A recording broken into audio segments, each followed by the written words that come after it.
அது அந்த ஆபத்தான பாதை வழியாதான் போச்சு. கார்ல யார் இருந்தாங்க? 2 ஆளுங்க ஒருத்தருக்கு ஒருத்தர் சண்டை போட்டுக்கிட்டே இருந்தாங்க. காரை ஓட்டின முறைய பார்க்கும்போது அவன் நேர போய் அந்த மலையில இருந்து கீழே விழுற முடிவுல தான் போயிருக்கிறான். ரவி, நான் உன்கிட்ட போய் சொல்லிருக்கேன், உன்னை ஏமாத்தி இருக்கேன், உன்னை காதலிச்சு உன்னை கூட உறவு இருக்கேனா? சந்தோஷ் இன்னொருத்தரைய பாப்ப சுமக்கிட்ட உன்னை கல்யாணம் பண்ணிக்க போறேனா? நந்தாவுக்கு கிடவளா நீயா என்ன கேரக்டர்லெஸ் சொன்ன?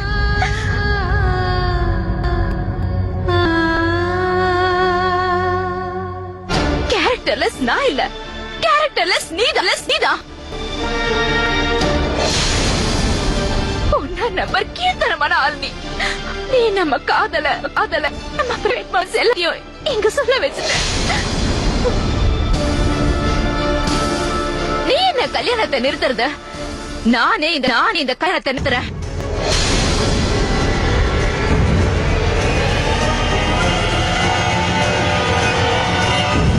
அவசரப்படாத மாருதி. இந்த மாதிரி விஷயம் உட்கார்ந்து பேசினா சரியாயிடும். இந்த மாதிரி பேசுறது சரியில்லைம்மா. நான் சொல்றத கேளு. மேல நம்பிக்கை இல்லாதவர் கூட நான் எப்படிப்பா கல்யாணம் பண்ணிக்கிறது?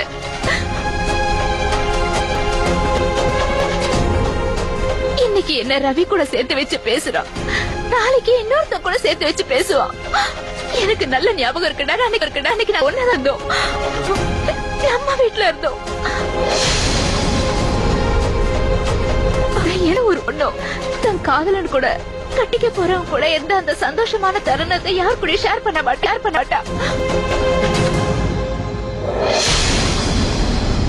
நான் இந்த விஷயத்தை எல்லாரும் முன்னாடியும் ஒரு நற்செய்தியா சொல்லி சந்தோஷமா ஷேர் பண்ணணும்னு நினைச்சேன்.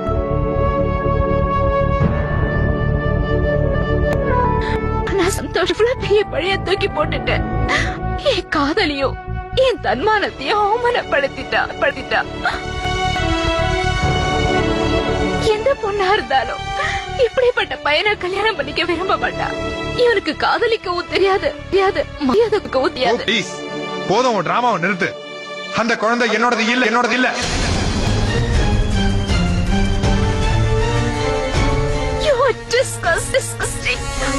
வீட்டுல இருக்கிற பெரியவங்க முன்னாடி என்னால பிரைவேட் மொமெண்ட்ஸ் டிஸ்கஸ் பண்ண முடியாது. நான் ஏன் ப்ரூஃப் கொடுக்க மாட்டேன், கொடுக்கவும் விருப்பம் இல்ல.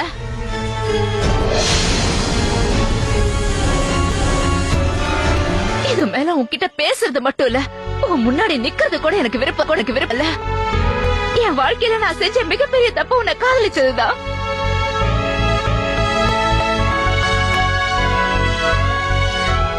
அதுக்காக உன்னை மட்டும் இல்ல, என்ன நானே மன்னிச்சுக்க முடியாது.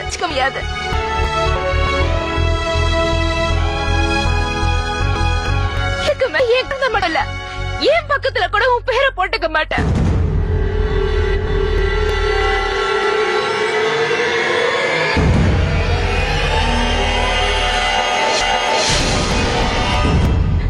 இனிமே இந்த கல்யாணம் நடக்க போறது.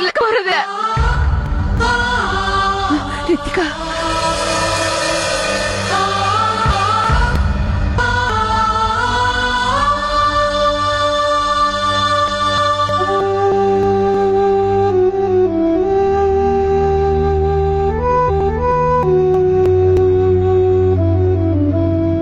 என்னென்னமோ நடந்து போச்சு. All my dreams, all my hopes எல்லாம் முடிஞ்சு போச்சா?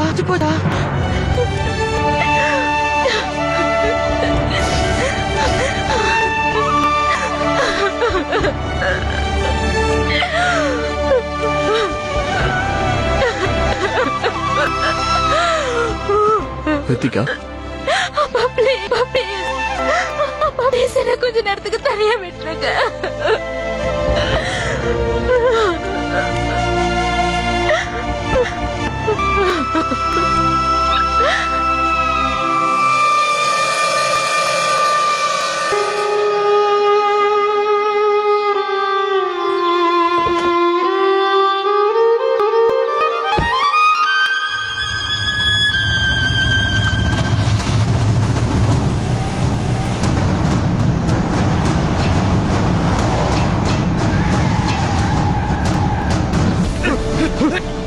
எவ்வளவு வேணாலும் முயற்சி பண்ண. ஆனா இன்னைக்கு நீ சாகுறது நிச்சயம் நிச்சயம் ரவி. ஆனா எழுதி வச்சுட்டான். இந்த சீட் பெல்ட்டை உன்னால எடுக்கவே முடியாது. முதல்ல உன் வாழ்க்கையோட விளையாண்டுகிட்டு இருந்த, ஆனா இப்போ உன் மரணத்தோட விளையாட போறண்டா. நீ தோத்துட்ட ரவி. நீ என்கிட்ட தோத்துற.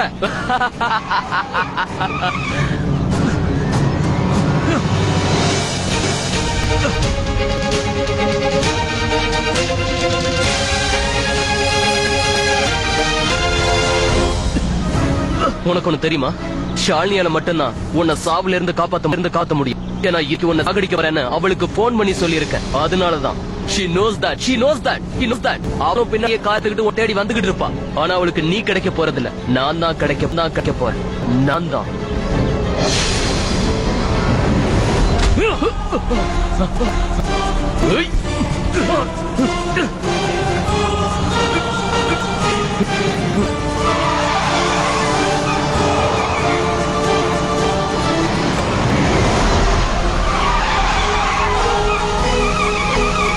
பரவாயில்லையே, கண்ணுல மரண பயம் தெரியும்னு பார்த்தா காதலிக்காக ஏக்கத்தை காட்டுறியா? சாகுறதுக்கு முன்னாடி அவளை பார்க்க முடியாது. நான் விட மாட்டேன். சில காதல் கதைகள்ல காதலன் செத்தாதான் கரெக்டா இருக்கும். நீ வேணா பாரு. இது உன்னோட உண்மையான நீ தான் காதலிச்ச. அதனால நீ தான்டா சாக போற. ஆனா உன்னோட காதல் கதை எந்த வரலாறுலயும் வராது. அது உன்னோடவே சாக போதா.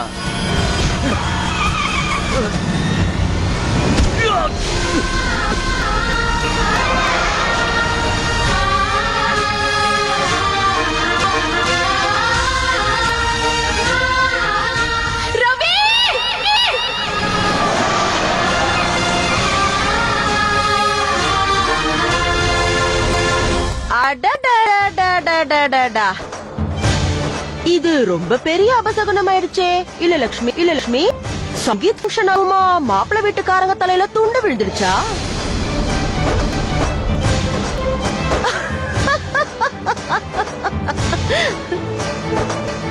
நான் கவனிக்கிட்டு தான் இருக்கேன். சஞ்சீவ் சாரோட சம்பந்தம் பேசி முடிச்ச உடனேயே ரொம்ப ஆட்டம் போட்டீங்கல்ல. திமிரு வேற காட்டினீங்க. என்னவோ சந்தோஷ் இந்த ரித்திகாவ சுயம்வரல மாலை போட்டுக்கிட்டு கூட்டிட்டு வந்த திமிரு. என்ன இப்ப திமிரு கொழுப்பு எல்லாம் இறங்கிடுச்சா?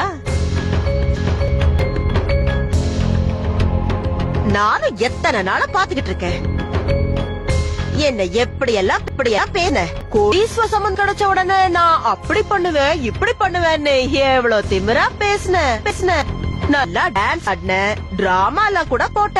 இதுக்கப்புறம் பாக்குறேன் நீ என்ன பண்ண போறேன்னு. ஆனா நீ எது செஞ்சாலும் சரி எனக்கு ரொம்ப சுவாரஸ்யமா இருக்க போகுது. அப்புறம் உனக்கு ஒரு விஷயம் தெரியுமா? தோஷம் பையன் மேலயும் இல்ல பொண்ணு மேலயும் இல்ல. எல்லா தோஷமும் உன் ஜாதகத்துலதான் இருக்கு.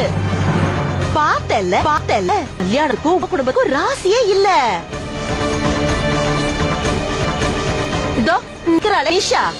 இவ கல்யாணம் என்னமோ ஆண்டவ புண்ணியத்துல நடந்துருச்சு. ஆனா அது இத்தனை தாக்கு பிடிக்கும்னு அந்த ஆண்டவனுக்கு தான் பவளிச்சோம்.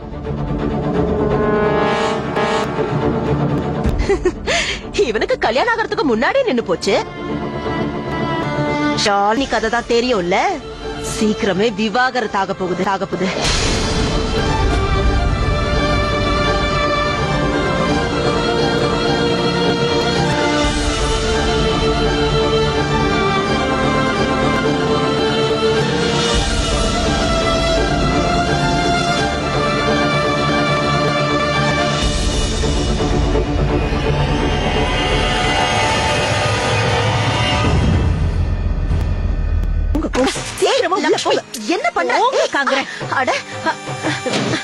என்ன பண்ற? என்ன விஷயம் லட்சுமி சொல்லு. என்ன எதுக்கு இப்ப ரூமுக்கு கூட்டிட்டு வந்த? நான் வெளியில ஹாலுக்கு போறதா இரு. எல்லாரும் முன்னாடி அவங்க அவமானப்படத வேடிக்கை பாக்கணும்ல. என்ன அம்பிகா நீ எப்பதான் அந்த அம்சவேணி பின்னாடியே இருந்தா எப்படி? அதுல முக்கியமான விஷயம் ஒண்ணு இருக்கு. அது கவனிக்காம இருந்தா எப்படி அப்படியே முக்கியமான விஷயம். ஏக்கா, ஆரம்பத்துல இருந்து நீ எதை ஆசைப்பட்ட? நம்ம ரித்திகாவுக்கு ரவிக்கு கல்யாணம் ஆகணும் தானே? ஆமா. இப்ப ரித்திகா சத நீ கேட்டல, அந்த சந்தோஷோட குழந்தை தான் அவ வயித்துல இருக்குன்னு சொன்னா இல்லையா? ஆனா சந்தோஷ சொன்னா இது ரவியோட குழந்தைன்னு சொல்லிட்டான். என்னக்கா நீ ஆனுகிட்டே இருக்க? பிரச்சனையோட ஆழத்தை நீ நல்லா புரிஞ்சுக்கோ. ஐயோ அம்பிகாக்கா, எனக்கு என்ன தோணுதுன்னா, அந்த பொண்ணு ரித்திகா 2 பேரையுமே காதலிக்கிறா. சந்தோஷையும் காதலிக்கிறா, ரவியையும் காதலிக்கிறா. நான் சொல்ல உனக்கு புரியலையா? முதல்ல ஒரு விஷயத்த கண்டுபிடிக்கணும். அந்த குழந்தை ரவிதா இல்ல சந்தோஷோட தான் இல்லையா?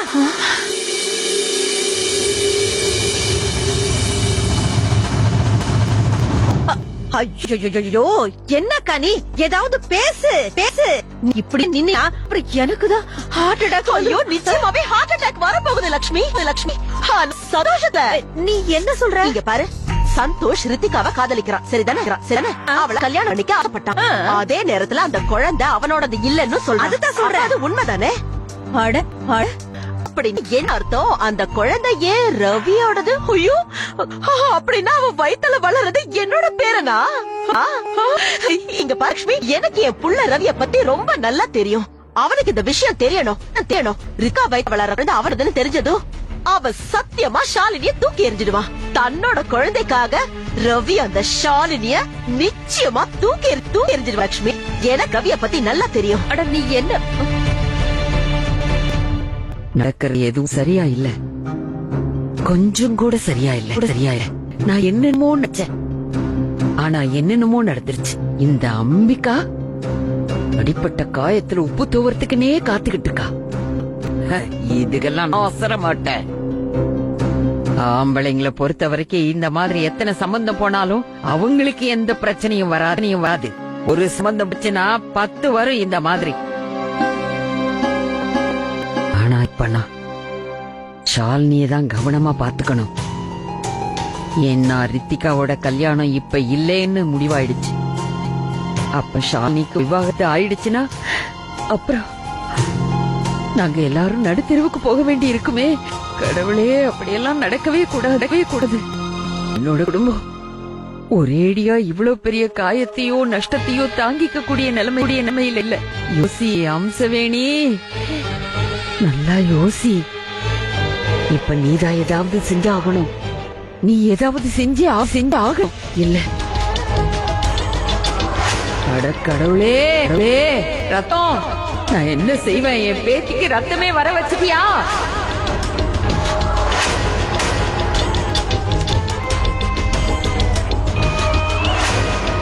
என்னோட ஜாதகத்துல தோஷம் இருக்குன்னு சொன்னேன்ல, இதோ பார். ஓ ஜாதகத்துல ஒரு கட்டம் விடாம எல்லா கட்டத்தையும் நான் தோஷமாக்குறேன். கொஞ்ச நேரத்துல பாரு, நான் இந்த கார்ல இருந்து குதிச்சிருவேன். அப்புறம் நீ நீ நீ நேரா இந்த ஆள ஊர்ல இருந்து பாக்குறவங்க ரவி கார் ஆக்சிடென்ட்ல செத்துட்டான்னு சொல்லுவாங்க. அப்புறம் என் பேரு கேஸோட உன் பொண்டாட்டி பேர் கூட சேர போகுது. You just mind it. 2 பேருமே ஷாலினிய காதலிச்சோம். ஆனா நான் அவளோட உல்லாசமா இருக்க போறேன். உல்லாசமா தாலி கட்டின உன் பொண்டாட்டிய நான் அனுபவிக்க போறேன்.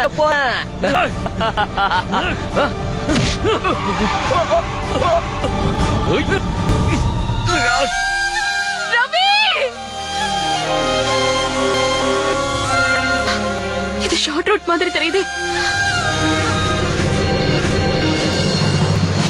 ஏன் இப்ப கோவப்படுற? கல்யாணம் பண்ணிக்கிட்டு முதலிரவெல்லாம் கொண்டாட மாட்டேன். ஹாப்பி? Are you happy? உன்னோட சாவுக்கு அப்புறம் அவளுக்கு நான் ஆறுதல் சொல்லுவேன். அப்புறம் ப்ரப்போஸ் பண்ணி அவ கல்யாணம் பண்ணிப்பேன். அவ எப்படி என்ன காதலிச்சான்னு எனக்கு தெரியும். அதனால அவ மறுக்கவே மாட்டா. நான் கேட்ட அடுத்த நிமிஷமே சரின்னு சொல்லுவா. ஆனா ரவி, ஒரே ஒரு ப்ராப்ளம் இருக்கு. எனக்கு செகண்ட் ஹேண்ட் பொருட்கள் எதுவுமே பிடிக்காது. அது பொண்ணு இருந்தாலும் சரி. ஆனா உன்னோட சாவுக்கு அப்புறம் உன் ஆத்மாவை இம்சப்படுத்த நான் அப்படி பண்ணித்தான் ஆகணும். அதனால நான் அதை சந்தோஷமா பண்ணிடுவேன்.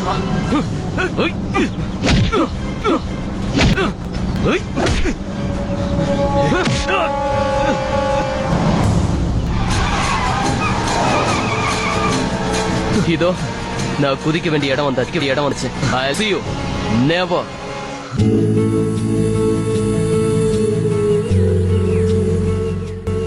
மிஸ் கூகுள்ல செக் பண்ணீங்களா? கூகுள்ல இல்லையே. கண்டிப்பா செய்யுங்க. டாபர் மிஸ்வாக் most passionately consumer recommended toothpaste. பேச்சு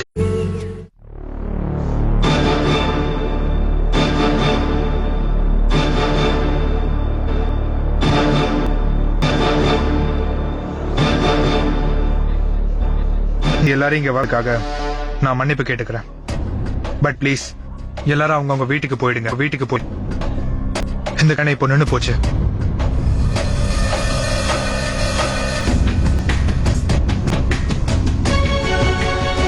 இங்க சங்கீத் ஃபங்க்ஷனும் கல்யாணமும் நடக்காது.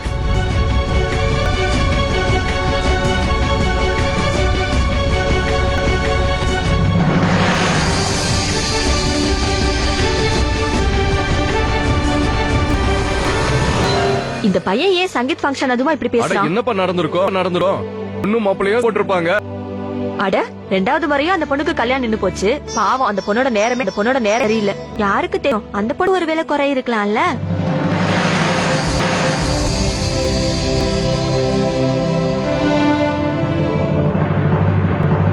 நில்லுங்க, எல்லாரும் நில்லு.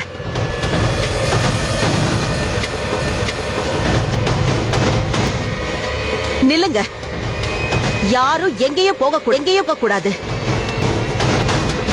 கல்யாணம் நின்னு போச்சு, ஆனா வாழ்க்கை இன்னும் முடியலையே. ரித்திகா ரொம்ப நல்ல பொண்ணு. அவ வாழ வேண்டிய பொண்ணு. நீங்க பாருங்க, அவளுக்கு சந்தோஷம் விட நல்ல பையன் கிடைப்பான். அவளுக்கு தகுதியானவன் கிடைப்பான். அவளை ஒரு மனுஷியா மதிக்கிறவன் கிடைப்பான். சஞ்சீவனே, நீங்க தானே சொன்னீங்க நாம எல்லாரும் குடும்பம்னு. ரித்திகா மேல எனக்கு நிறைய அக்கறை இருக்கு. அதனாலதான் அன்றி மேலதான் நான் பேசுறேன். நம்ம ரித்திகாவுக்கு நான் ஒரு நல்ல மாப்பிள தேடுறேன்.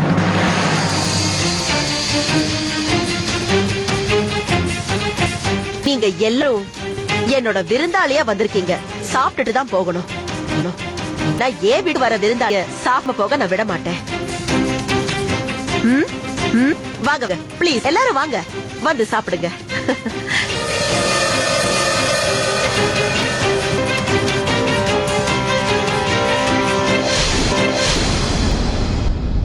ரித்திகா,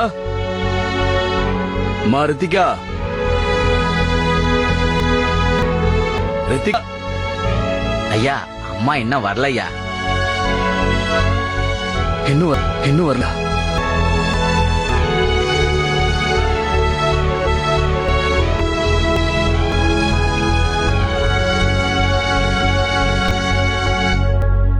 என் பொண்ணுக்கு மட்டும் ஏன் இப்படி எல்லாம் நடக்குது? ஆண்டவன் புண்ணியத்துல எனக்கு எந்த குறையுமே இல்ல. என் பொண்ணு ஒரு சந்தை என்னால கொடுக்க முடியலையே. அன்னைக்கு வியால உடஞ்சு போன அவ மனச சந்தோஷ் நல்லா பாத்துப்பான்னு நினைச்சேன். ஆனா சந்தோஷ் அவனை விட ரொம்ப கீழ்த்தனவனா இருக்கான். என் பொண்ணு இங்க போனான்னு தெரியலையே. கடவுளே, அவளுக்கு தப்ப யோசனைகள் எதுவும் வராம பாத்துக்கோ.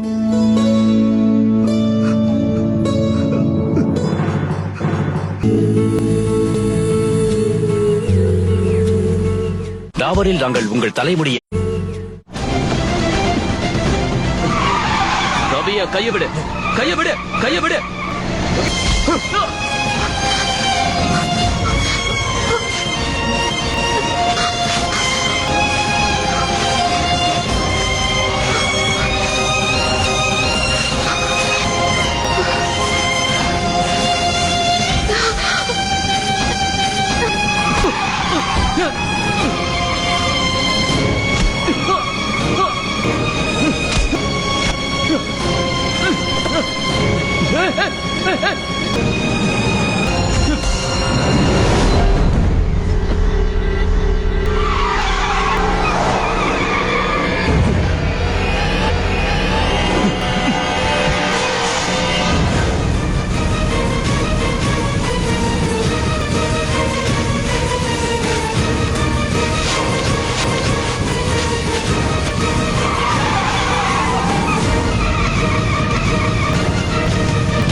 சூப்பர் ரவி ரவி ரவி